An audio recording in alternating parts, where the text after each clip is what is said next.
Kailangan natin tong ganito mga mother na katulad. Huwag natin pabayaan ang ating mga sarili. Yan. Tapos, ito na! Ang Shimilan. Apply ko na. Paano ba to?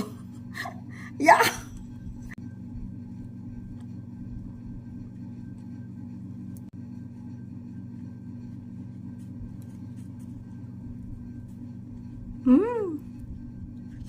Ganda na nga.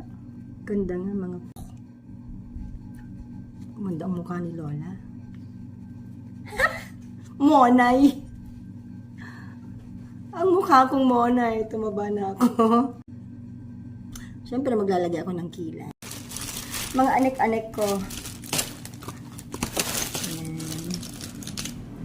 Ang aking...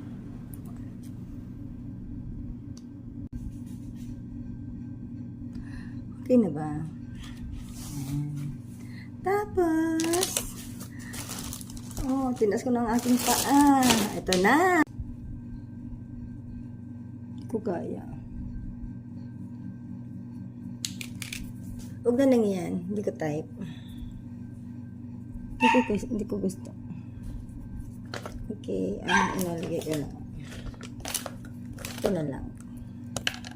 Hindi ko kaya maglagay ng eyelashes. Takot ako. Ito na lang.